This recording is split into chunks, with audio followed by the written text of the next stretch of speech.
بسم الله بسم الله التجربة الصوتية.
بسم الله الرحمن الرحيم. من سار إلى غاية يوشك أن تنقطع به مطيته, which directly translates to whoever embarks on a journey without a defined destination is bound to lose their way. The timeless wisdom of Ibn Muqaffa reminds us that we indeed find ourselves standing at the confluence of hindsight and foresight, navigating a world reshaped by unprecedented shifts which have brought us face to face with the universal truth. The only certainty is uncertainty. Yet, within this lies a chance to reimagine our path, to innovate beyond convention, and to prepare for what lies ahead. Distinguished guests, esteemed colleagues, ladies and gentlemen, foresight has been a cornerstone of ICESCO's visions and strategic orientations since 2020, under the visionary leadership of its Director General, His Excellency Dr. Salim Mohammed Al-Malik. It is not merely a tool that we wield, but a philosophy embedded into the very core of our organization. A guiding principle that informs our strategies and empowers our 53 member states to confront the complexities of today and to prepare for the uncertainties of tomorrow. The Interviews of the Future series stands as a living testament of this unwavering commitment, launched by ICESCO's Center for Foresight and Artificial Intelligence. This initiative has become a beacon for intellectual exploration, offering a platform to address humanity's most pressing challenges. Through this journey, the series has illuminated profound pathways of thought. It has explored the concept of time across cultures, unveiling the interplay between temporality and foresight.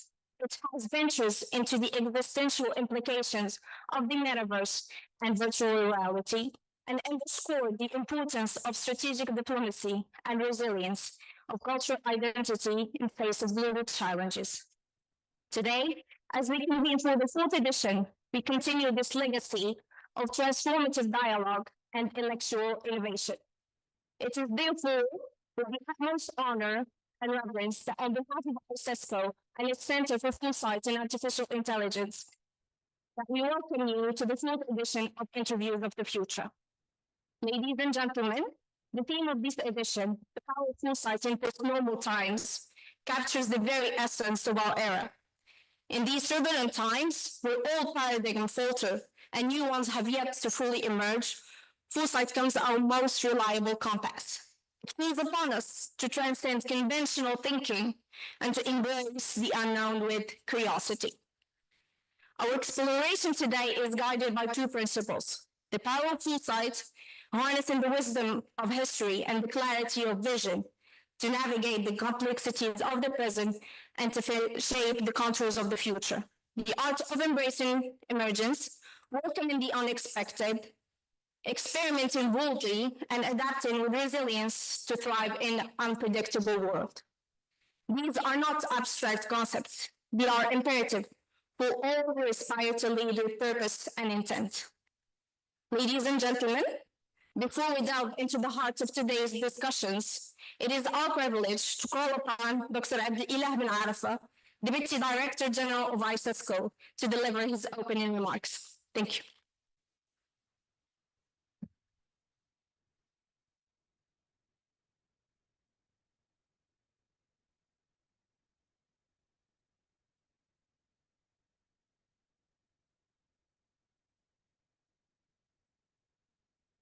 الرحمن الرحيم. الحمد لله والصلاة والسلام على مولانا رسول الله. السادة والسيدات، الحضور الكريم، اسمحوا لي أن أرحب بكم في مستهل هذه الكلمة الترحيبية نيابة عن معالي المدير العام دكتور سالم بن محمد المالك. أشكركم على حضوركم في هذا الملتقى المهم.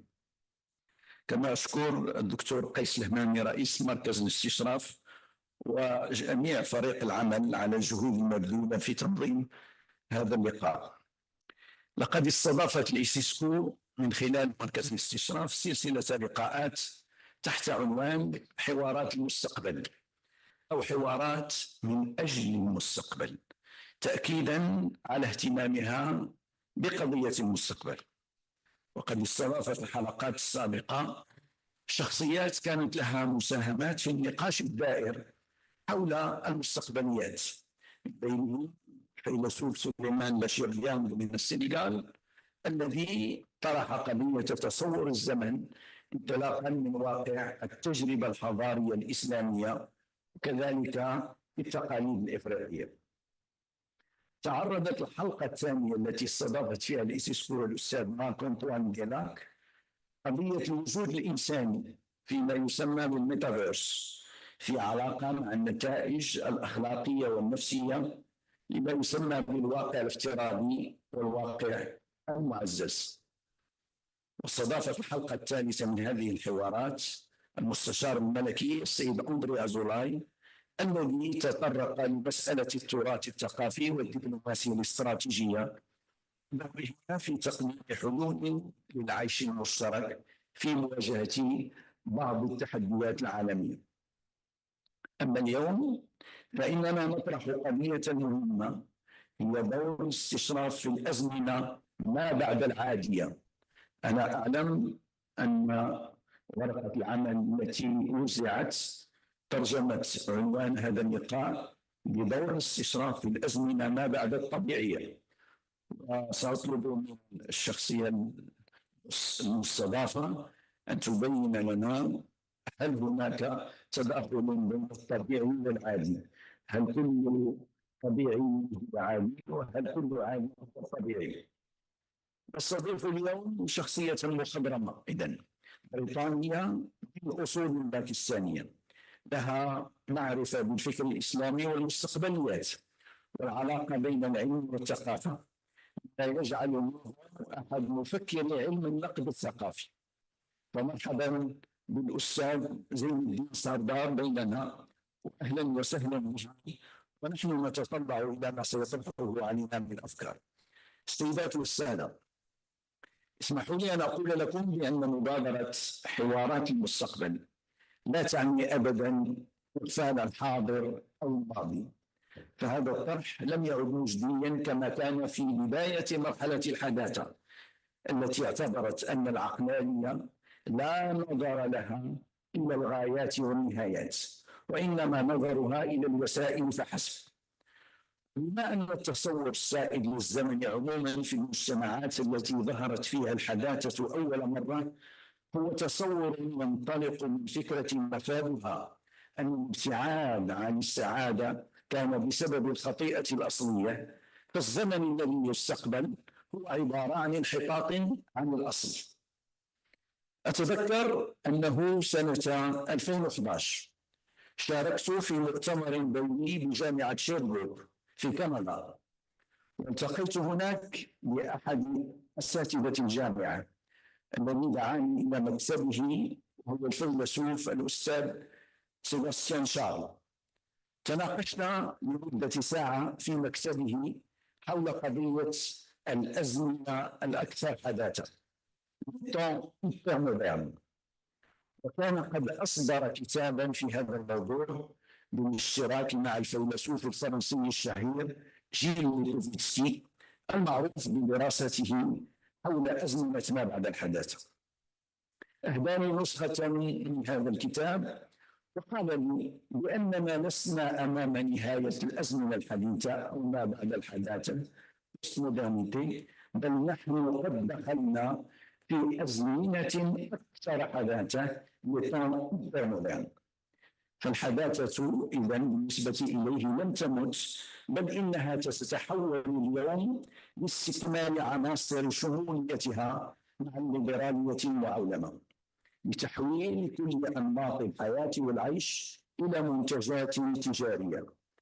لقد انتهت الإيديولوجيات المتحمسة للتقدم التاريخي اللانهائي، ودخلنا في أفق أزمنة قصيرة المدى تتسم بهشاشة تؤمن فقط بفكرة أن ما يقع إنما يقع الآن فحسب، ولا يهم ما سيحصل غدا في المستقبل المنظور. على ضوء هذا النقاش الذي تذكرته اليوم مع حضور ضيفنا الكريم الأستاذ زيauddin سردار، أحببت أن أطرح بعض التساؤلات على ضوء ما سيقدمه الأستاذ المحاضر من أفكار تتعلق بما أسماه الأزمة ما بعد العادية، ونتطلع أن يوضح لنا ماذا يقصد بهذا التحديد. فنحن على وعي بأننا نعيش زمانا غير عادي بما فيه من تقلبات لم تعرفها البشرية من قبل، ولا شك أن أي إنسان قد يقول عن زمانه بأنه غير عادي بالنظر إلى ما عاشه من أحداث غير عادية مقارنة بمعاصره. فإن الفرق يبدو، وكيف يمكن أن تكون الأزمة الحالية تخصيصا أزمة غير عادية؟ ويمكن التمثيل على الاهتمام باللحظة الراهنة دون الانشغال بالمستقبل بالطريقة التي تعاملت فيها كل دول العالم مع جائحة كوفيد-19 من المنظور الاستراتيجي، حيث تمت التضحية بالسياسات المتجهة نحو المستقبل الصالح الحاضر. التدخلات والحلول التي تم العمل على تنفيذها لا يتعدى تأثيرها بعض السنوات ولا يمتد ليشمل المدى الزمني المتوسط والبعيد. لا شك أن الأستاذ المحاضر قد طرح مثل هذه الأسئلة من قبل، ولا شك أيضا أن لديه أجوبة بشأنها، وخاصة ما يتعلق بها بأهمية الاستشراف وتوقع المخاطر المحتملة والتقلبات الحالية ووضع سيناريوهات للمستقبل. ويهمني أخيرا أن نتبين موقع الموروث الثقافي والحضاري ودوره في المساهمة في استشراف المستقبل والتخطيط له بشكل يجعل الجهود الإنسانية تتضافر نحو الأهداف نفسها، بعيدا عن التصور المركزي الذي قد ينحو نحو وجهة خاصة فقط. وما هو موقع الدين والإيمان في هذا التشكيل الجديد؟ فقد عملت الأزمنة الحديثة المجتمعات الغربية على خصاصة الدين والأسرة، فما هو مستقبل الإسلام على ضوء هذه التحولات بالنسبة إليكم أستاذ زين الدين سردار؟ السادة والسيدات، أجدد الشكر لكم وأرجو لهذه الحوارات حول المستقبل أن تحقق الهدف المرجو منها. والسلام عليكم ورحمة الله.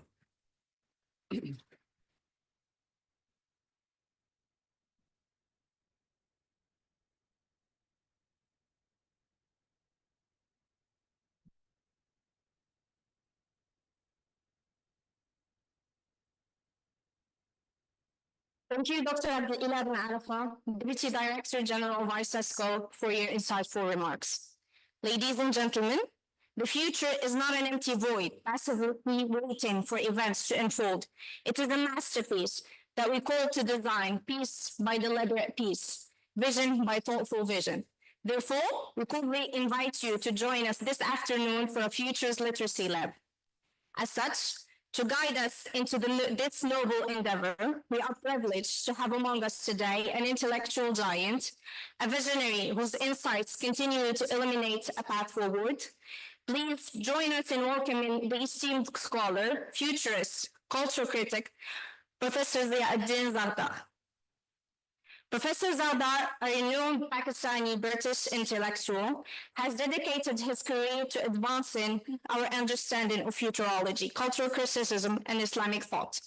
With a body of work spanning decades and over 50 influential books to his name, he has explored topics ranging from the future of Islam to contemporary global challenges. Acclaimed as a leading intellectual, Professor Sardar has been recognized by Prospect magazine among Britain's top 100 thinkers, with The Independent lauded him as Britain's own Muslim polymath. In conversation with him today, Dr. Qais Hammami, Director of ICESCO's Center for Foresight and Artificial Intelligence, whose guiding purpose as well is strategic foresight. And without further ado, Dr. Qais, Professor Zia, the floor is yours. Thank you. شكرا. بسم الله الرحمن الرحيم. شكرا وئام.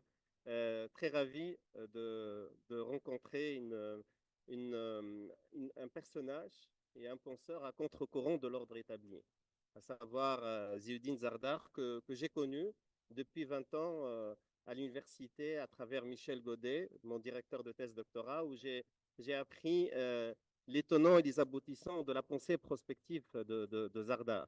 Une pensée assez avant-gardiste qui est toujours d'actualité aujourd'hui et à travers laquelle j'ai pu travailler sur cette idée, sur les ingrédients de l'attitude prospective dans les différentes cultures.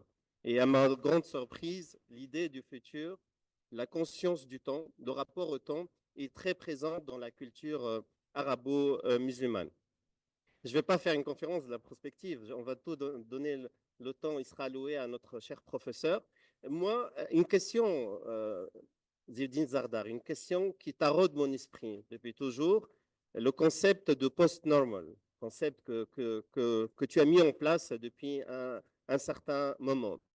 Pourriez-vous commencer avec l'audience qui est ici présente, par partager votre perspective, c'est-à-dire une mise en perspective de ce qui caractérise l'époque actuelle comme post-normal?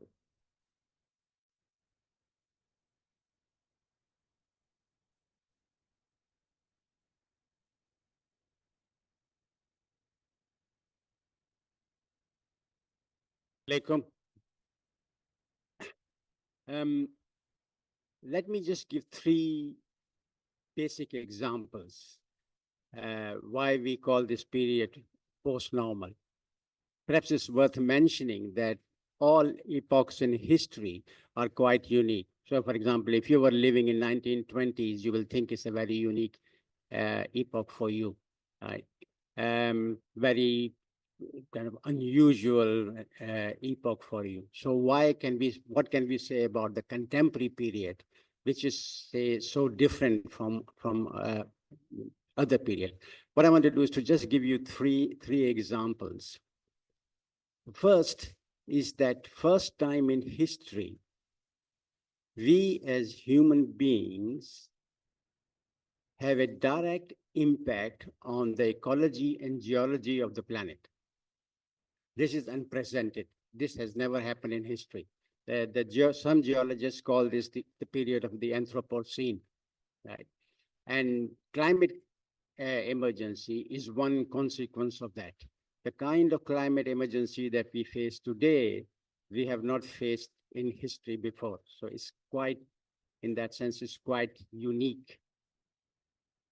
A second example I would suggest is what's happening, say, in bioengineering. You can now actually buy online tools that you can hack yourself. But of course, you can use these tools to hack others as well.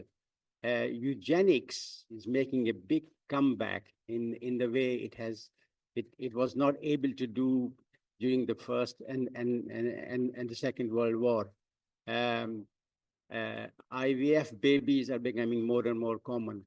So in a sense, bioengineering is redefining not just the human body, but what it means to be human. This has never happened in history before. And for the first time, we now have the potential of creating something that has far more intelligence than ourselves. So the kind of artificial intelligence that we see nowadays far exceeds the ability, I mean, whether it's intelligent or not, that's a different question, but it far exceeds the ability of, if you like, intellectual processing that we can now have access to. So Stephen Hawking, one of the greatest physicists of recent time, actually regarded artificial intelligence as a serious threat to humanity, in a sense. So just these 3 examples suggest that we are now facing a period that is quite unusual in history. And none of these elements, this level of superior intelligence, that whole notion of changing the human nature, bioengineering ourselves, the idea of the Anthropocene, that we as human beings have direct impact on the ecology and geology of the planet. None of these three ideas, for example, had existed. I can give you lots of other ideas, but all depends on time. Which suggests that we are entering a period which is quite unique in history, at least in the last 2,000 years of history, in a sense.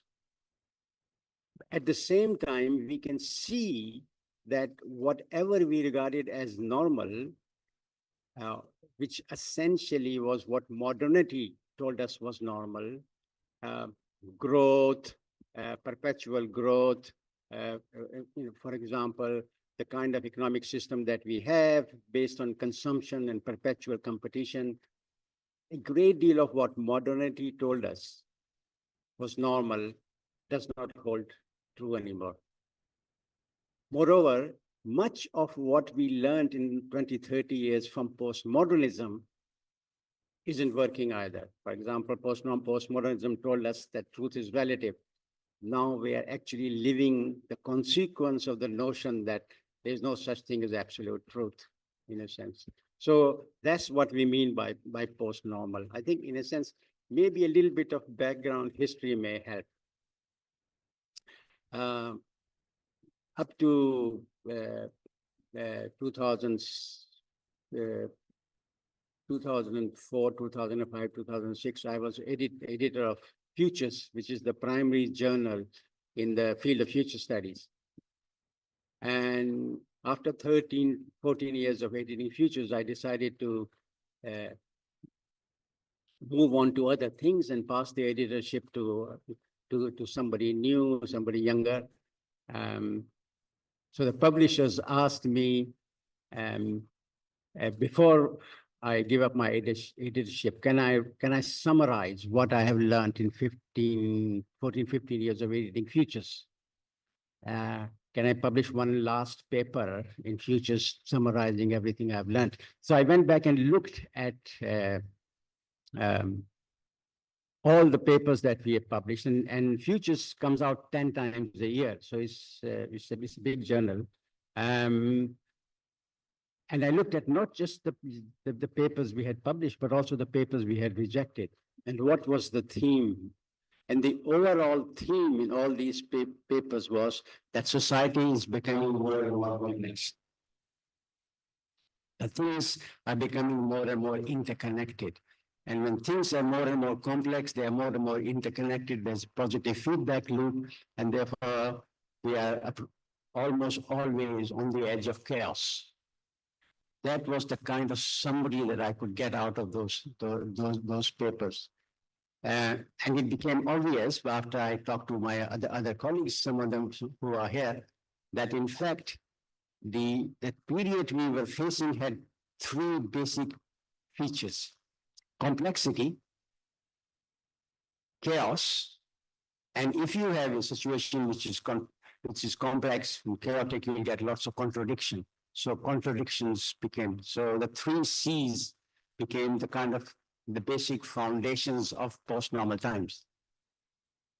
But then we wanted to know what is causing these three C's. What is making society more and more complex, more and more chaotic, more and more contradictory? And we identified three things. One is that change is accelerating. So speed is becoming of the essence, that almost everything that we encounter moves faster and faster and faster. But at the same time, because of globalization and social media, things have become global. So it's change not just happening faster and faster, but change is almost always global in nature. And thanks to social media, it can reach the individual level as well. So we identify three S's as the consequences that are producing the three C's: complexity, contradictions, and chaos. And the three S's were speed, scope, and scale. But that wasn't quite satisfactory. And then Meng Ki-boon, the former Secretary General of United Nations, pointed out one other thing. He said, it's not just that things are happening faster and faster, that things are global in scale and they reach the individual level, but it is also that all this change is happening simultaneously. So simultaneity became an important part of how we perceive post-normal times.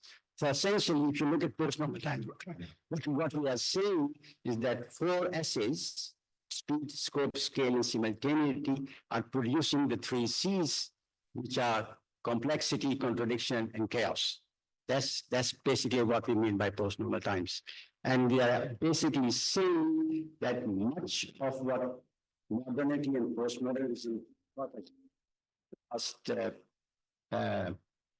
200 years, if you like, 200 years of modernity and 30 years of postmodernism does not work anymore. This is what we took as normal. That normal is dissolved in that sense. So now we are in a period where the old paradigms of modernity and postmodernism are dying. New paradigms have not emerged, and therefore sort of we are in this unstable period. It is important to realize that post-normal times is not end period. We're not talking about apocalypse. We are pointing out that we are moving from one system to another system, but the system that we are moving from is dying, but a new system has not been born. C'est clair dans le sens où aujourd'hui, en temps post-normaux, au jour d'aujourd'hui, en post-normaux, l'humanité fait face, elle fait face à un double défi. Elle fait face à un double défi. Tout d'abord, s'accommoder de l'effondrement des paradigmes familiaux, tout en essayant de construire des alternatives fiables. Que signifie cette transition pour la perception du passé, du présent et de l'avenir? Yeah, just about. Okay. No, it's okay. I got it. Sorry about that. Yeah. So we have an opportunity. We have a challenge. First challenge that we have is how do we cope with the collapsing system? How do we adjust with the collapsing system? And we've seen, in fact, everywhere, like governance is becoming complex and difficult to manage. We've seen the emergence of far right in Europe, in India, in the United States. We've seen that social changes are pretty profound. For example, I grew up with 2 or 3 genders. Now, only last month, Scottish Parliament has passed a law which defines 24 genders, right? And some of them I cannot even understand, let alone, mention their name. So society is becoming complex. So things are becoming complex. The systems are collapsing. So the first challenge is how do we deal with the paradigms that are collapsing, right? And the second is an opportunity, because not just the paradigms are collapsing, but something has to take their place. So we have an opportunity of creating new paradigms, which are more holistic, more based on synthesis rather than reduction, more inclusive. So challenges and opportunities at the same time. Donc l'idée d'imaginer des futurs qui vont au-delà du probable. C'est bien que l'idée de la possibilité, comment explorer le champ des possibles et des possibles des futurs. L'idée, Ziauddin Sardar, d'imaginer les futurs possibles, et comme vous le savez très bien, en prospective, on part du principe que les futurs sont pluriels, ce qu'on appelle le champ des possibles. Parmi ces futurs, il y a les futurs souhaitables, réalisables, etc. Mais comment proposez-vous de concilier l'urgence de traiter les crises immédiates C'est ce qu'on appelle la tyrannie du présent, avec la nécessité d'envisager des futurs transformateurs à long terme, voire à moyen terme. So the immediate crisis, we cannot leave. You have to pay attention to the immediate crisis. The system is collapsing, things are changing, you have to pay attention. But if you give all your attention to the immediate crisis, then you're perpetually just firefighting. You're perpetually dealing with the immediate crisis, and you get trapped in a cycle. You deal with one immediate crisis, and as soon as you think you're getting somewhere, there's a second immediate crisis and the third immediate crisis, and you're trapped in a vicious cycle. So there have to be some segments of society that pay attention to the immediate crisis, but then you have to step back, and that's where futures comes in. We have to step back and take a long-term view, right? Because most of the problems that we are facing, they're complex problems, and they require complex approaches. And there's no simple solutions. In some cases, there may not be any solutions at all, and you just have to navigate your way out of the crisis, in a sense. So the longer view is also very, very important. It's not just the immediate crisis. So what I would suggest, what we have at the moment is much of our education, much of our thought is directed towards solving immediate crisis. We need to move back and introduce thought which looks at crisis it looks at futures in long term. There's long-term thought, long-term planning, right? And a whole segment of society has to be devoted to that. And within that long-range analysis, then you could do something about the immediate as well. But at the same time, you need to concentrate on the immediate. So again, simultaneity becomes important. You need to attack the problem simultaneously from different angles, the short-term problems as well as the emerging problems in the short-term and long-term future, in a sense. So what we need to do is to rethink what education is. So for example, it says that knowledge is power. Yes and no, because we don't know what knowledge is. So we need some mechanism to understand what exactly is knowledge in post-normal times, because knowledge in post-normal times comes wrapped in all sorts of Eurocentrism, all sorts of bias, and it is very, very important, all types of ignorances, right? So in a sense, we need to appreciate how do we differentiate ignorance from knowledge before we act on knowledge and turn it into power. En tant post-normaux, l'éducation, en parlant d'éducation, elle joue un rôle crucial dans la formation d'esprit tourné vers l'avenir. Vous savez très bien, l'idée, les prémices de la prospective, c'était une idée sur comment on prépare les générations futures. On voit très bien aujourd'hui, avant la crise de la Covid, on parlait que 60% des métiers n'existaient pas. Aujourd'hui, après crise de Covid, 85% des métiers de demain n'existent pas aujourd'hui. Tout à l'heure, vous avez bien parlé de l'IA et de son impact, etc. Mais quels changements, selon vous, bien entendu, quels changements préconiseriez-vous dans les systèmes éducatifs cultiver la prospective, ce qu'on appelle aujourd'hui l'esprit prospectif ou l'attitude prospective? Yeah. Bien sûr, dans un cadre... I think it is important to point out, it is important to point out that you cannot navigate post-normal times without futures literacy, right? And here we're talking about futures awareness and futures literacy, not as something that is taught to a few people in expertise or what have you.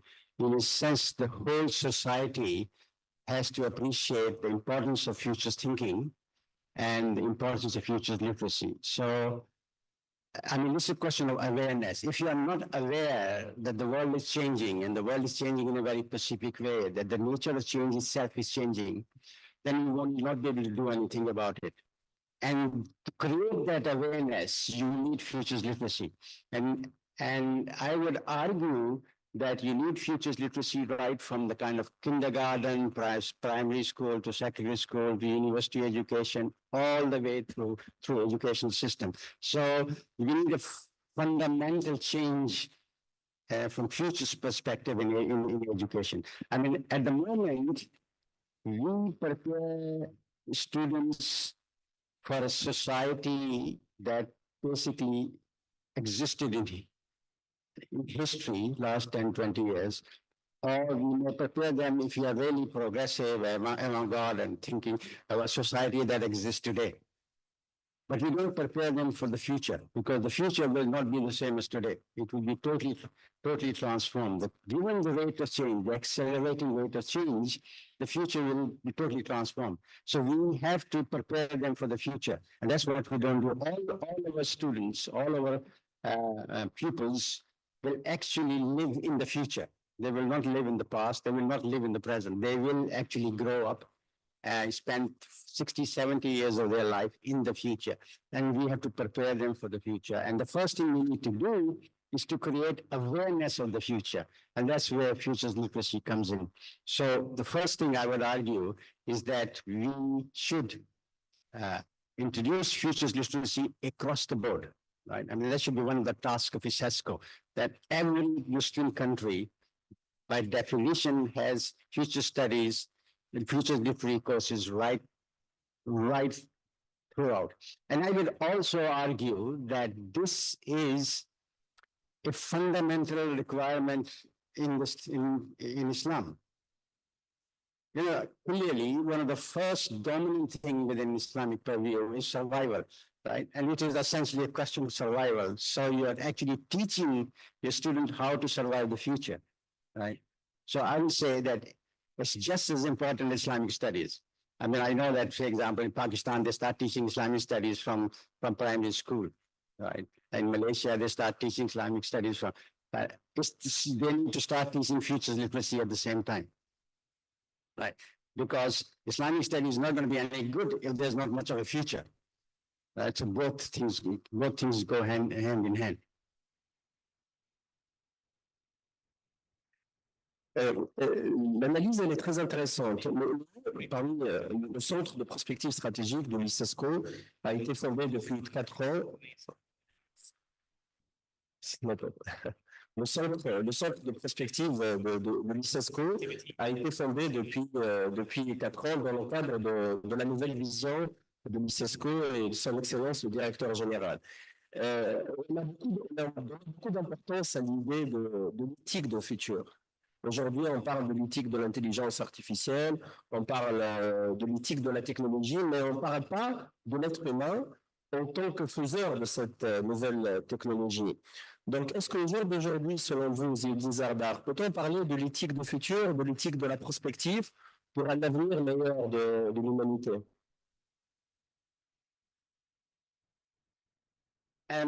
Absolutely. I think it is important for me to emphasize that not all foresight is about ethics, right?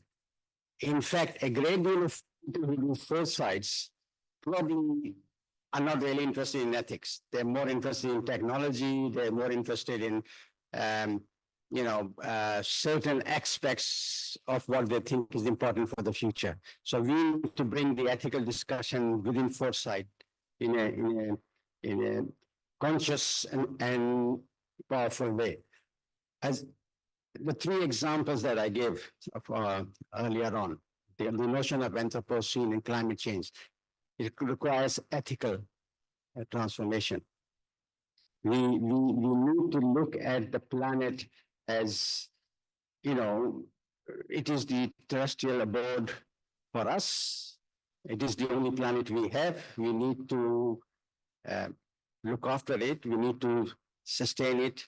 We need to rethink what growth means. These are all ethical questions, and we need to teach that at the same time as we teach them. You see, a great deal of Islamic studies, in my opinion, focuses on dogma and rituals, but actually doesn't really focus on ethics. And in a sense, futures literacy, Islamic studies should combine together and connect and make the connection with ethics. In this, dealing with climate change is an ethical question. Dealing with bioengineering is an ethical question. What do we do with artificial intelligence? That requires an ethical question. Now, some of these do not have historical precedences. You are not going to learn a great deal from history. So in many cases, we need to develop a new ethics to deal with these things. And that's the kind of monumental challenge that we face, in a sense. So I would argue that we need to bring ethics in the discussion of futures and foresight and make it the prime focus, rather than simply technology or social change, etc., etc. A great deal of foresight is devoted to technology. I think a great deal of foresight should be devoted to ethics. It's ethics that decides what technology we may or may not need. I mean, not everything that can be done should be done. The question of ought, whether it ought to be done, is also needs to be discussed. And the question of ought is a question of ethics. J'ai avec moi, je pense que ça vous parle, j'ai l'ouvrage de Ibn Khaldun. Ibn Khaldun, I think, for translation. Yeah. Sorry. Donc j'ai avec moi le livre d'Ibn Khaldun, Al-Muqaddima, Kitab al-Ibar, le livre des enseignements, pas pour le passé, mais pour le futur. Yeah. Et vous savez très bien, Ibn Khaldun, quand il a essayé de présenter son idée du futur, il a commencé à critiquer tout ce qui est approche prédictive, c'est-à-dire pour lui, toute prédiction est une imposture, toute prédiction est contre notre culture. Et après, il a développé plusieurs indicateurs pour anticiper l'apogée et le déclin des États. J'ai deux questions importantes, Ziauddin Sardar, par rapport à Ibn Khaldun. Je sais que vous portez un grand intérêt à Ibn Khaldun. La première chose, par rapport au passé, on reviendra au futur. Ibn Khaldun, dans les premières pages de Al-Muqaddima, le base intellectuel d'Ibn Khaldun, c'est qu'il considère tous les historiens qui l'ont précédé comme de simples chroniqueurs. Parce que l'histoire telle qu'elle a été écrite ne reflète pas la réalité, puisque l'historien essayait de se rapprocher du décideur, donc il modifie l'histoire. Donc, et là, c'est extraordinaire. Ibn Khaldun, il parle qu'il faut identifier le probable de l'improbable et le possible de l'impossible dans le passé. Donc, comment cette idée que le passé aussi est pluriel, comme le futur est pluriel, comment cette idée, est-ce que selon vous, elle est d'une actualité aujourd'hui saisissante? Quelle est, selon vous, cette idée du futur chez notre grand, chez Ibn Khaldun, le sociologue, le philosophe?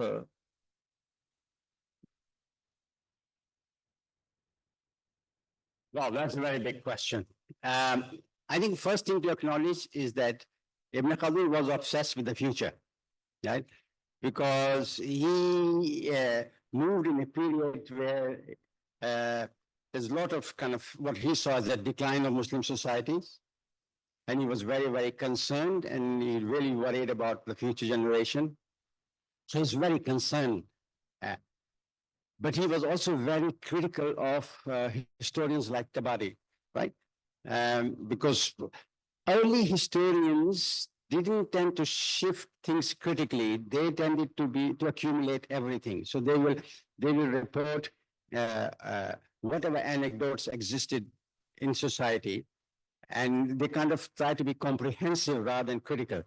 And Ibn Khaldun wanted criticism rather than just comprehensive coverage in that sense. So if you look at Tabari's history, it is pretty comprehensive, and almost every anecdote, whether it is valid or not, is in there. In contrast, Ibn Khaldun is very, very, very, very, very, very, very critical. And I think he also wanted his kind of exploration of the future to be critical as well. So he was not just interested in kind of some sort of fantasy and utopia, but he wanted some sort of realism at the same time. Yeah. The interesting thing is, which is what I find fascinating about Ibn Khaldun. When you read Ibn Khaldun, you expect him to be a Mu'tazilite, right? Part of the rational school of Islamic thought, but he's not. He's an Asharite, right? He belongs to the theological school, which is very, very surprising. yet he's very, very critical at the same time. So he accepts the importance of religious ethics, right? And he insists that if we are looking at the future, how time moves in cycles, then the future generation should pay more attention to ethics or religious ethics than simply to romanticize history or utopian history that you find in early historians. Right? For me, one of the, I think, profound insights from classical philosophy comes from Al-Ghazali, who, amongst other things, I mean, who spent a lot of time, and most of Muslim philosophers spent a lot of time defining what is knowledge. And we know that there were 500 different categories they came up with: Ibn Khaldun, Ibn Rushd, Ibn Tufayl, and so on and so forth. But I like the Al-Ghazali's kind of distinction. He basically says, okay, there are two types of knowledge: praiseworthy and unblameworthy. But amongst the praiseworthy, then there are two subdivisions: socially requisite knowledge and individually required knowledge. So we all, as individuals, need to know how to wash ourselves, how to brush our teeth, when we are ill, how to go to the doctor, and so on and so forth. But the socially requisite knowledge is something that society must, some members of society must pursue, or the whole society will suffer. So if the society doesn't, if the community doesn't have any doctors, then it will suffer.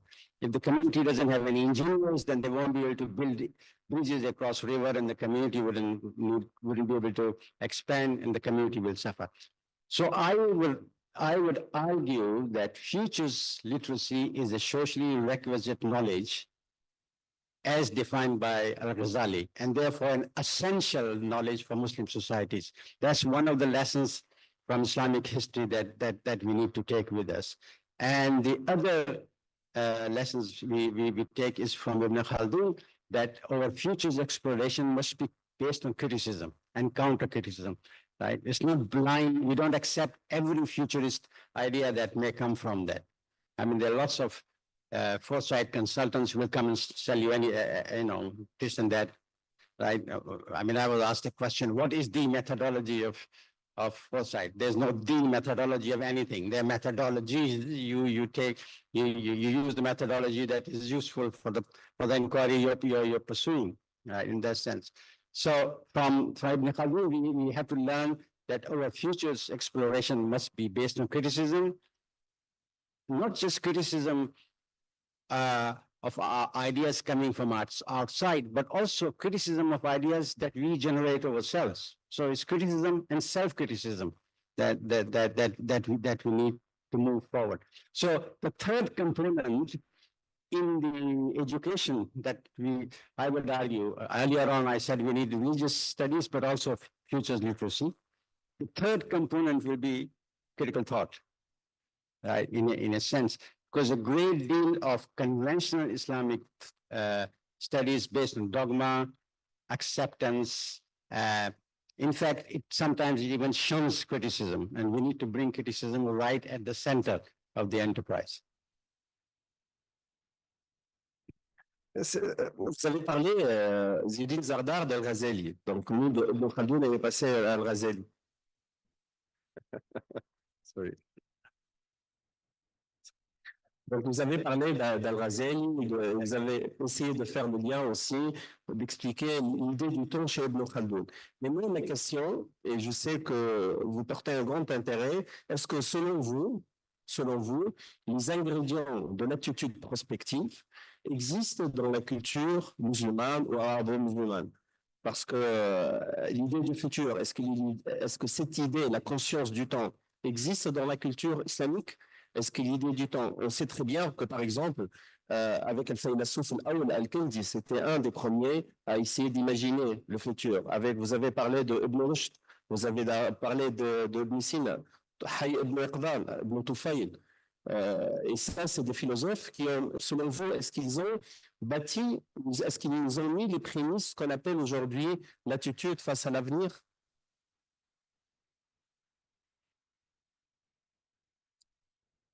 I do. I mean, for example, you take Ibn Tufayl and his Life of Hay, right? Yeah. That's a very future-oriented book. And it's also a very evolution-based book because Hay then emerges from the sea, right? From the slime, right? And then he kind of looks around, he starts thinking, etc., etc. Of course, the purpose of the novel is to actually show that you could reach an understanding of God through reason and observation alone. I mean, that's the. But it's a very future-oriented, novel. And right from Al-Kindi onwards, I mean, Al-Kindi, one of the first Arab philosophers, there is an awareness of, if you like, future generation. I mean, the words were not used. I mean, we used the future generation term is only 30, 40 years old. But there is an awareness of what are we leaving behind for the people who are going to come after us. You see, conventionally, when people think of akhirah, they always think of sort of akhirah after death. But all philosophers argued that from now to akhirah, there's lots of future that we need to pay attention on to. So the notion of the kind of future generation or what we leave for the coming generation is there. I mean, the best example is the famous hadith, right? That if you think the world is going to end tomorrow and you have a seed, you plant it, right? So the hadith is telling us two things. First of all, the world is not going to end tomorrow, right? That's a speculation. And second, that you need to plant for tomorrow, right? In a sense, right? Or the other hadith that, trust in Allah, but tie your camel. The tying your camel is the kind of the futurist thinking. That's where futurist thinking is involved. Because if you just leave your camel and go into your business and come back after in the near future, the camel may not be there. So you have to tie your camel. So I mean, the futurist thought is there. Our problem has been that we have never looked at our sources, our historical sources, the Quran, Sunnah, the hadith, the classical philosophers and thinkers. We have never looked at them from futurist perspective. We've always studied them from historic perspective. So you get history out of them. You never get the futures out of them. Think of how much futures thinking is involved in the hijrah, right? It's not something that just had Prophet got up one day and said, right, I'm going to, take my community and move from Mecca to Medina. It involved, good 2-3 years of planning, of laying down routes, a real route that they followed with provisions en route, and a false track that they laid down for the enemy to come, the Quraysh to come and pursue. They started, Muslims started moving Medina 2 years before the Prophet himself moved, right down to the planning of leaving Ali in his bed. I mean, imagine how much futures thinking is involved and how much absolute futures planning is involved in Hijrah. But we don't see it like that. We just see it, then there was migration. C'est clair, donc selon vous, les ingrédients existent, mais nous, on peut aller à ICESCO, on essaie de travailler aussi même sur une approche linguistique de la prospective. Nous sommes en train de mettre en place le premier glossaire en langue arabe de la prospective, et aussi en intelligence artificielle. Ça nous ramène à faire un voyage de Ibn Khaldun, de Ibn Tufayl, de Averroès, etc., à ce qu'on appelle les nouveaux penseurs de l'islam, et surtout avec, je pense, avec un philosophe, sociologue, moi, j'adore la poésie, en référence à Safir Khald, qui est ici, qui est aussi à notre excellence, le directeur général aussi, qui est un poète, à Mohamed Iqbal, qui vous parle. Je pense Mohamed Iqbal, qui avait cette idée très, très puissante et révolutionnaire. Comment reconstruire la pensée religieuse en islam avec 10 conférences. Pour moi en ourdou, donc je n'ai pas compris, j'avais la traduction en français et en anglais. Selon vous, Mohamed Iqbal, il a parlé de la cosmologie de l'émergence que notre ami Souleymane Bachir Diane a qualifié ce concept de prospective. prospective, pas au sens religieuse, mais une prospective de penser autrement les choses et d'impacter le monde de demain. Donc, que pensez-vous de l'idée du temps ou de la conscience du temps chez Mohamed Iqbal? Well, Iqbal was, to my way of thinking, is very much a poet of the future. You know, um, the only book he wrote, The Reconstruction of Religious Thought in Islam, is very much how do we reform Islam, how do we move forward. But I mean, it's probably too early for me to think of Iqbal and think of his any of his poems. But the idea of tomorrow is always there in a sense. So. I think Iqbal wanted to kind of motivate people to action and transform both the present and the future. And so therefore lots of his poetry has this revolutionary element to it. But essentially kind of, I mean, I think the main thing I can say about Muhammad Iqbal is that if you read his poetry in original Urdu, it does motivate you to go out and change the world. He's totally unsatisfied with the world as it exists, right? And he doesn't really think very much of the West. So he's very critical of the West. And he wants the Muslims to go back to or go forward to, I mean, this is a very important point. So when Iqbal talks of history, he doesn't want us to go back to history. He wants us to go forward to our historic ideas, in a sense. So I think that's a very crucial element in his thought. Unfortunately, people read his poetry, but they don't really get the essence of it, in my opinion. Because if they got the essence of it, they wouldn't be in the mess that we are in, right? I mean, if you read Javed Nama or Bangedara, is one of those books that we migrated from Pakistan to England in 1961, and Bangedara was one of the books that my mother took. And in fact, only about a month ago, I was looking at the same book, and it's kind of full of poems about how to change, how to transform society. Lots of emphasis on tomorrow and how, you know, and he's also, if we paid any attention to him, we would be much more environmentally conscious, because he's a very environmental poet as well. He talks about nature all the time, mountains, rivers, how to preserve rivers, significance, and turns them into powerful metaphors. I mean, in a way, the dilemma of Iqbal is that he's recognized as the poet philosopher of Pakistan, of the poet philosopher of the East, of the Islamic world, but not many people actually embrace his message. That's the tragedy, I would say.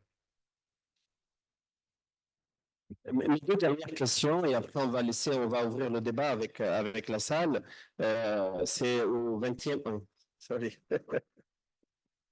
Mes deux dernières questions, Ziauddin Sardar, je pense que c'est quelqu'un que vous avez connu, il s'appelle Mehdi Manjara. Mehdi Manjara, qui est marocain, qui depuis les années 90, il s'est intéressé depuis un certain moment à la prospective, mais il disait depuis les années 90 qu'un des symptômes du sous-développement, c'est la sous-estimation de l'importance des études stratégiques. Mehdi Manjara a essayé d'organiser en 81 un colloque à Bénin sur prospective et développement. Et après, je vais venir à la jeunesse. Pensez-vous qu'aujourd'hui, on peut faire, et avec l'UN Future Summit récemment, à New York en septembre, le Foresight est sorti comme First Skills. Donc, pensez-vous aujourd'hui que la prospective peut être un outil de développement social, économique, culturel, important, comme l'a bien dit Mehdi Manjara depuis 1990? Yeah, I think Mehdi worked very hard to promote futures thought. Perhaps it's not recognized, but he was one of the prime kind of thinkers of future studies in the 60s and the 70s. I mean, he was there at the formation of the World Future Society, World Future Studies Federation. With kind of people like Jim Data and Elino Massini, all the kind of big names of the federation. He was part of the circle. I should also say, I mean, I met him regularly and became quite friends. And I helped with this Algeria manifesto that he produced. But I should also say that Mehdi al-Majdara was quite frustrated, right? He was very frustrated by his Western colleagues because it seemed to him that they did not understand what he was trying to say. And part of what he was trying to say to his Western colleagues is that you are not part of the solutions, but in fact, you are part of the problem, right? And I think that message just didn't get through, and he felt so. He and I became very good friends because I also partly thought that the Western notions and ideas were part of the problem for us. If you're exploring the futures, then essentially we don't want to be in a position where the future is also colonized, just as our past was colonized in a sense. And yes, I agree with that, with what he was trying to do, and I certainly believe that a great deal of futures thought is very important for shaping social and cultural ideas, right? But not all futures thought, right? Here, critical futures is very important in a sense, because a great deal of futures thought is actually colonizing our futures as well, and we have to be very aware of that, right? So yes, we want futures thought, we want to engage with it, we want to be inclusive, but we don't want to become an appendage to Western futures fantasies and utopias.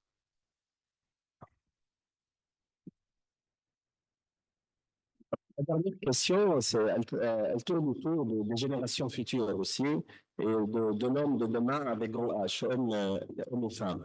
Je pense que vous connaissez Gaston Berger. Gaston Berger, ses premières idées, c'était comment garantir un avenir meilleur pour les générations futures. Et depuis les années 50, il disait que nous sommes en train d'enseigner à nos étudiants avec des techniques et des méthodes qui datent de 20 ans. Et l'étudiant, il va être en exercice dans 20 ans, donc il aura un retard de 40 ans. Ma première question, quel est le rôle des futures générations en temps post-normaux? Ma deuxième question, et je finis avec ça, nous, on travaille beaucoup sur l'idée comment teach the future for young people, apprendre le futur aux jeunes. Est-ce que selon vous, au jour d'aujourd'hui, il est nécessaire d'introduire des enseignements du futur dès le jeune âge pour accompagner les jeunes aux défis de demain? Vous savez très bien, les conflits majeurs aujourd'hui, les conflits, ce qu'on appelle les conflits intergénérationnels, c'est une perception de temps différente entre les seniors et la nouvelle génération. Alors que le temps leur appartient, le futur nous appartient, et c'est nous, les seniors, que nous sommes en train de construire leur futur. Yeah, I think that the future generations will be quite different from us, right? They will have different resources, different kind of technologies. I mean, you can actually see that with young children. I mean, I was at my son's wedding 3 weeks ago, and we had all the family, all the elderly were there, and none of them, for example, could get their Wi-Fi or sort their phones out. And these 5 or 6 year old were running around fixing everybody's phone, right? So if you grow up at that level with that kind of attachment to technology, you're going to, when you mature, you'll be totally different from us in the sense. But they will also face different problems, right? I mean, as it was said in the introduction, the one thing we can say for sure about the future, that it's going to be, there's going to be a great deal of uncertainty. And I will also add, there'll be a great deal of ignorance. And because uncertainty often goes with ignorance in that sense. And so the future generation will have to learn both to embrace complexity and deal with uncertainty, and to differentiate knowledge from ignorance, because both will fuse, knowledge and ignorance will fuse. So already, for example, have a new discipline of ignorance studies, which has only emerged in 10 years, like methodology. Many universities will be teaching ignorance studies in the next 10 years. If they're not going to be teaching it, then they will produce students who will not be able to distinguish between knowledge and ignorance in a sense. Yes. But I will also go back to my earlier point that if we are going to teach people Islamic studies from the age of, 7 or 8, then we need to teach them futures literacy from the age of 7 or 8. And we need to start teaching them critical thought from that, or what is criticism, or how you look at things critically from that age as well, which means a fundamental shift in primary and secondary education, which then, of course, will lead to a shift in higher education as well.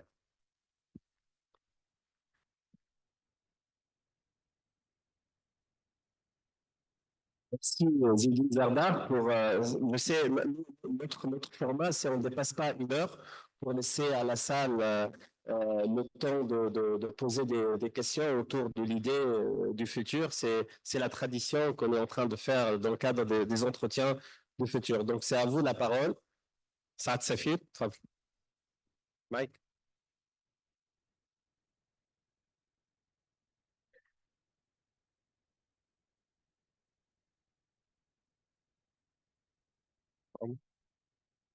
Omar, Saad Safir. Saad Safir, Omar.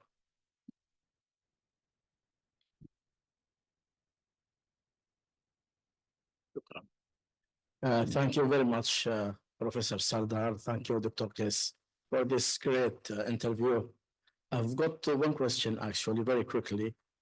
Does this concept, post-normal times, does it embody the progressive nature of the history?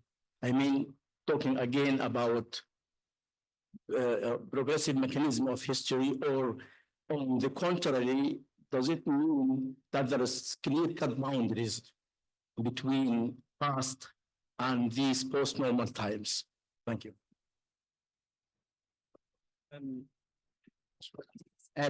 I think the answer is yes and no. It's one of those complex questions. Many of the things that we are facing in post-normal times do not have historical precedents, right? Therefore, we are not going to get direct answers from history in that sense. However, as I said, quite a few of these issues have ethical dimension. And of course, ethics has a long history in Islamic thought. I mean, it's very interesting. For example, I'm emphasizing knowledge and ignorance because ignorance is becoming a big thing. Ignorance has been studied a hell of a lot. I mean, if you look at Ghazali's book of knowledge, he's not just talking about knowledge, he's telling you what is ignorance at the same time, in a sense. So yes, if we will find quite a lot that we can learn from our history, but at the same time, we should be aware that many of the problems we are facing do not have a precedent in history. Like the idea of Anthropocene, or redefining what it means to be human, right? Or having an intelligence that is far, far greater than the intelligence that we can possibly, produce ourselves, or having, multiple genders. Right. I mean, there's no Islamic precedence for discussing 24 genders, right? But the idea of 24 genders also has a notion of ethics in it. So we can bring our ethics to actually study. So yes and no. Yeah. There's one there.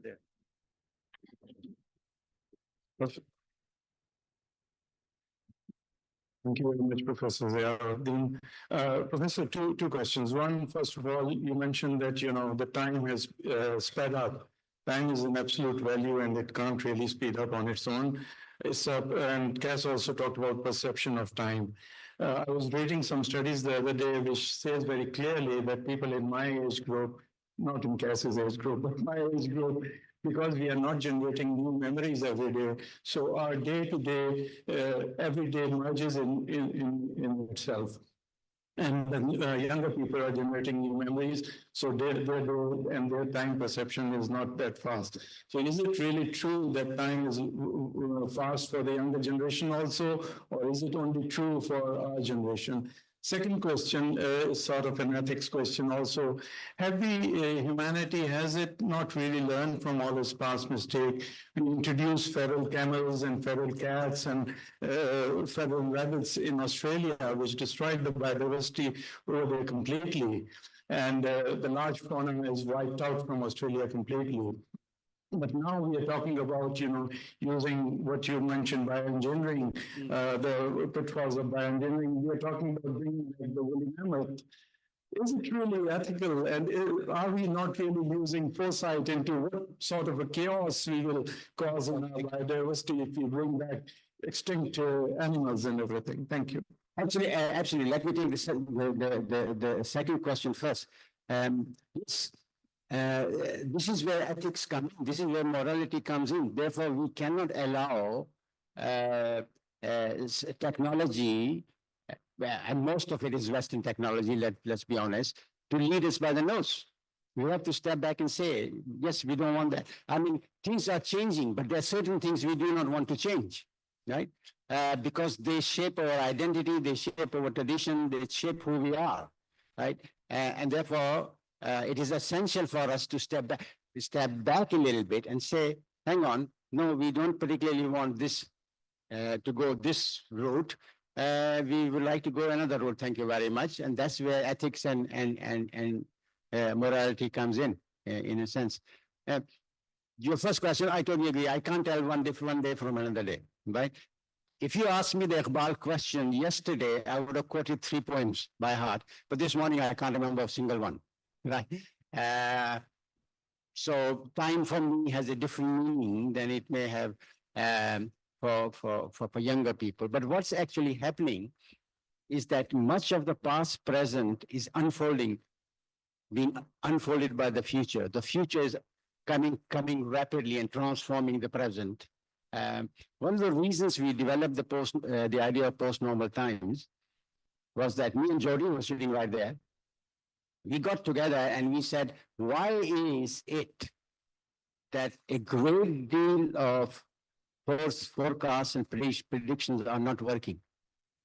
Why is that the Bank of England cannot even get its predictions for 3 months right? Forget about 3 years, they can, consistently. Why is that the polling data doesn't seem to work anymore, right? And the conclusion we reached was that much of the foresight methodologies assume that the present is static, but the present itself is rapidly changing.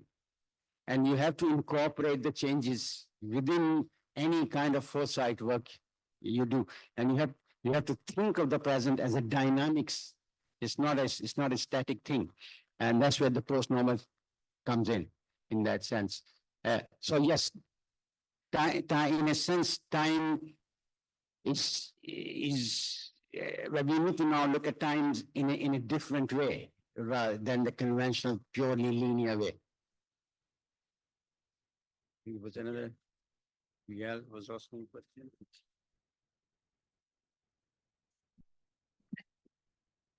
Thank you very much. Fascinating conversation.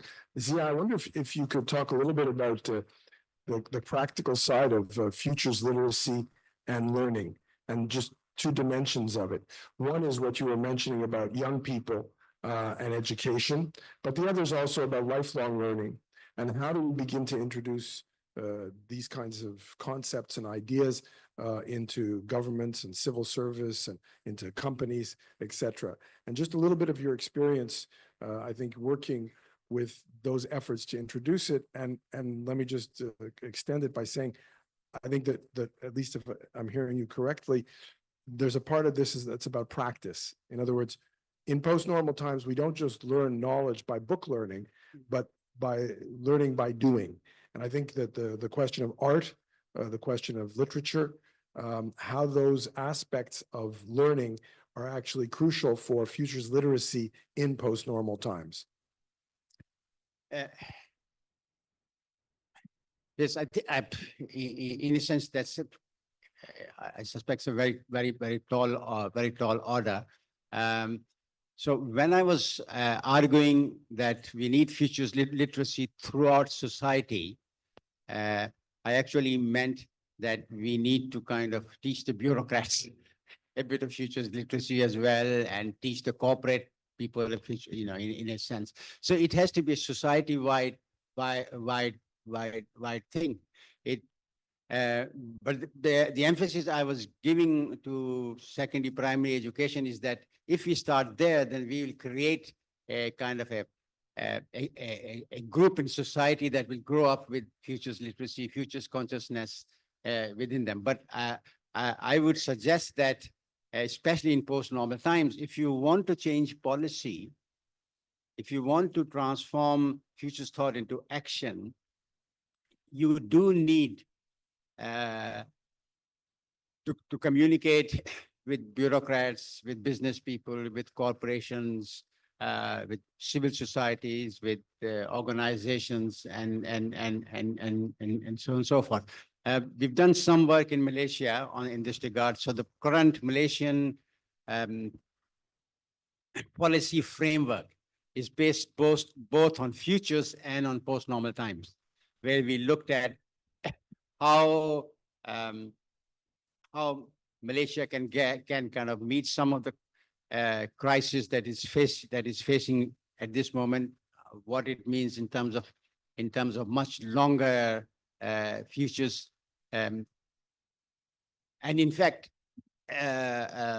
much of the work we did has been incorporated as a kind of a national policy. So we can actually transform segments of society by introducing. I mean, I would argue that we haven't had a complete success. It's in the bureaucratic pushback has been incredible, and the political pushback has been incredible as well. But if there's a political will, then you can do a great deal in that sense. The part of the problem is to create a political will as well. I think this is the ICESCO's job, in a sense, isn't it? To create, to persuade Muslim countries that you need futures consciousness throughout society. Ce qu'on essaie de faire ici à l'ICESCO, et dans le cadre de la nouvelle vision de l'ICESCO, donc on essaie de travailler sur l'idée de la prospective avec les États membres, mais d'une façon globale. Donc on part du principe que les facteurs, les capacités d'anticipation très chères à Ariel, elles sont locales, mais on travaille aussi à l'échelle globale et on essaie de construire des visions partagées et des publications communes. Dr. Shrif?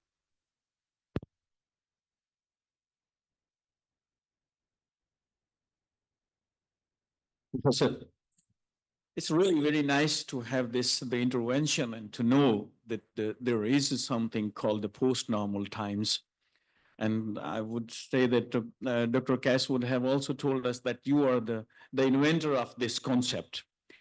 As a student of the science, when I see the title, the post-normal times, so it comes to my mind as Ambassador Khalid mentioned or asked, that is the progressive, the boundary, or can we say that the normal time is like until 80s, this much, or after 90s is the post-normal time?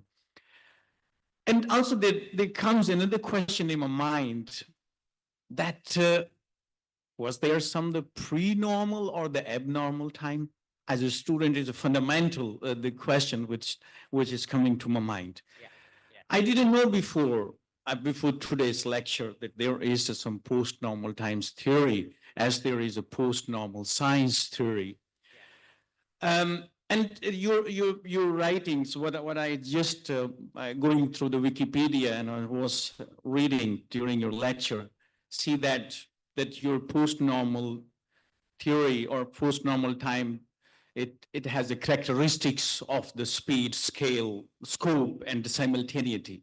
My question is, or it arises in my mind, that weren't these characteristics before the post-normal time somewhere? And also, I have gone through that there are some critics about your theory who describes that this is not applicable in subcontinent India, or this theory is more relevant to the West. How to respond? How would you respond, please? Yeah. Thank you. Thank you. Yep. Okay. Yeah. The question of normal, it arises all the time. So that when you talk about post-normal time, the first thing people say, well, when was the normal, or when did the normal end? Now here, what we mean by normal is what modernity taught us as normal, right? So essentially, we are talking about a period which says modernity is finished, postmodernism is dead, right? What comes after it? But what comes after is not clear because these are the paradigms of modernity are dying, but the new what comes after has not emerged. So that's the in bit. So here, normal is defined as modern and postmodern period. If you wanted to pinpoint the exact time, we try to do that, and we came to the conclusion that perhaps post-normal begins when to Google became a verb, right? Which is like 2005, Jody? 2005, right? In that sense, that's when people. Now, to your last question, the 4 S's have existed before. The answer is no, they haven't. The speed is very specific. The rate of change, accelerating change, is a phenomenon for the last 20 years, right? It didn't exist it didn't even exist in 1980s or 1990s, or even much of 2000, right? Globalization, we know, began in the 70s, 80s, which introduced the whole, things became global in a sense. And it's social media which took everything to an individual level. So it is first time in history you can send a tweet, communicate with 1 million, 2 million people instantly. But here's the big thing. They can reply back to you instantly as well. This has never happened in history, right? So there are things that have never happened in history, which makes it post-normal. If they have happened in history, then it wouldn't be post-normal. And also there is such a thing as post-normal science, and that discourse has existed much longer than the post-normal times discourse. That discourse goes back to the 1980s. Madame, allez-y. First of all, thank you for the spiritual talk. It was very, very meaningful to listen to it and enlightening. I have 2 comments. One is a question, and the second one is just a sharing of insight. I think that future literacy is a paradigm of conflict resolution. I did my MA in conflict resolution, and I never heard about future literacy, and I would love to hear you relate to that because I think it's really interesting. The second comment relates to the stating from Ibn al-Mukafa, because it was echoed in my mind while I was listening to you. Whoever embarks on a journey without a defined destination is bound to lose his ways. And I was thinking that the most beautiful things I discovered in my life happened when I got lost and I had to find myself somehow. And maybe this new post-modern or post-normal time, as you call it, needs our ability to shut off the brain a little bit and maybe start to feel with the intuition, because if we need to capture those 3 C's you mentioned, complexity, chaos, contradictions, maybe this is not going to do it anymore alone. Maybe it sounds a bit weird, but I feel that intuition has a better role in this new phase we are going to. Thank you. Thank you for making the point as well. Yes. we need everything, right? If you, as I keep saying, if you have a complex problem, and most of our problems are complex in post-normal times, you need complex approaches, and complex approaches cannot be reductive. You cannot rely on one thing. So yes, you need reason, but you also need intuition. You need some notion of where the destination is, but you also need to get lost a little bit, right? You need some reduction, but you also need a great deal of synthesis. So methodologies that bring things together, you need lots of diversity and different perspectives, because monolithic approaches would not do. So yes, I agree with you. As much diversity as we can handle is needed. It's called the law of requisite variety. You need as much diversity, as much in methodologies, in approaches, in ways of doing. So you can't just say we need science, then art has no relevance. In fact, art is just as important as science in kind of, for us to navigate the complexity of post-normal times, and maybe learn to embrace uncertainty in some manners. Future literacy or future studies has been used to help with conflict resolution. We have in fact done workshop where people come in from different perspectives, hostile to each other, but leave at the end appreciating that if they want to shape a viable future, they need to put some of their hostilities aside and come together in a inclusive way. So yes, but the fact that you never came across futures literacy while doing conflict resolution is a very good indication of where we are, and we should not be there, right? So hopefully within the next 4 or 5 years, there'll be much more futures awareness in conflict resolution circles, but also in many other disciplines. Because some disciplines are so kind of focused on the present that they lose sight of all the hurdles and the challenges and the opportunities that may come in the future. So they need to be opened up to futures consciousness and futures awareness as well. Peut-être 2 dernières questions derrière, monsieur. Après, j'arrive. Hi, all the way from the back, right? Earlier you mentioned this balance between dealing with immediate crisis versus seeking viable alternatives, and for some they might see it as a trade-off. So in systems where the primary incentives and rewards are heavily aligned with the exploitation, such as seeking or maximizing short-term gains, what strategies or interventions would you recommend to encourage and legitimize exploration behaviors? Specifically, how can leaders today design structures that balance the need for immediate performance with the pursuit of long-term innovation and adaptability? So how can we create this safe space of experimentation, so to speak, without risking the trust or confidence of the stakeholders that we have who value predictability and efficiency? Thank you. Well, I think one of the first things we need to teach is an awareness that predictability is going to go out of the window. If you are facing complex systems which emphasize uncertainty, then you cannot predict or in an old-fashioned way. And the second is you need to promote awareness that short-term goals often bring long-term serious consequences. It is the short-term goals of growth that has led to climate emergency that we now face, in a sense.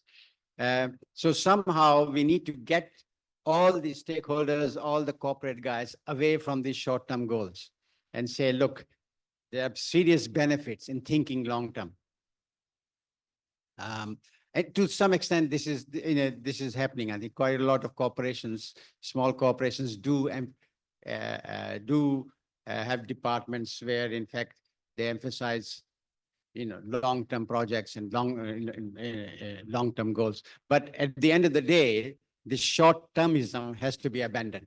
There's no two ways about it. A short-term has to be abandoned. But at the same time, crises that you face, today have to be negotiated and solved as well. So it's, you have to approach things simultaneously. That's the post-normal game, if you like. Last question.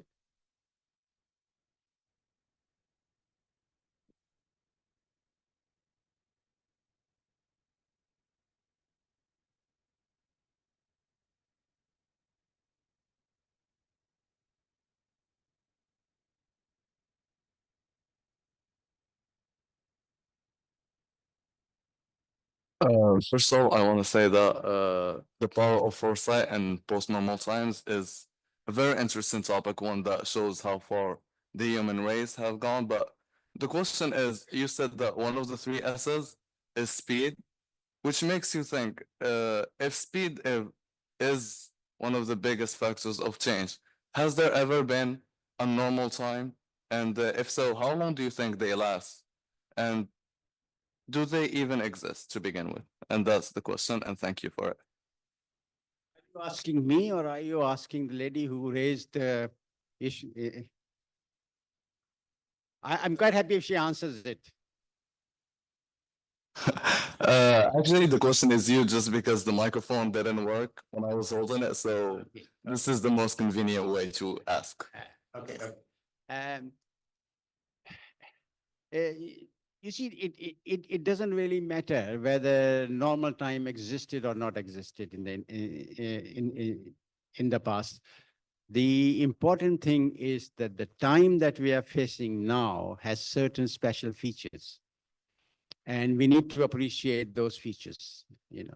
And these features are that change is happening at a very accelerated pace. The change tends to be global. That change impacts individuals, and often changes occur simultaneously. And as a result of that, we have a society, we have a globe, we have systems which are complex, full of internal contradictions, and therefore often reach the edge of chaos. Right? That's the essence of the time that we are in. So the post-normal times is both a description of where we are at this moment, and also a theory of how we navigate this change. And we haven't actually gone into the theory of how we navigate, because that requires another discussion altogether. But at the moment, the emphasis is on the description. This is the description of where we are at this moment in time. And as far as I'm concerned, I think it is very important for us to be aware of this, because that means that the future is not what it used to be, that more and more uncertainty will come our way. Things will become more and more complex. And all of these will generate their own problems that we'll have to, you as a young person will have to address in the next 5, 10, 15, 20 years.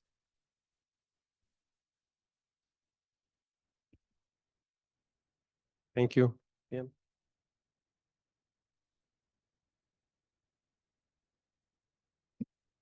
Thank you, Professor Sardar. Thank you, Dr. Qais. Our deepest gratitude for Professor Sardar for honoring us today. And we think a round of applause is in order for Dr. Sardar for honoring us here today. And as we conclude this remarkable session, we would like to extend our deepest gratitude once again for Professor Ziauddin and Dr. Qais for their invaluable insights and thought-provoking perspective. Today's discussions has illuminated the transformative power of foresight and underscored the vital role in navigating complexities of tomorrow. And once again, you are all welcome to join us in the Futures Literacy Lab that it is taking place this afternoon, well, in about an hour. So thank you, everyone, and we call upon everyone to join us for a group picture. Thank you.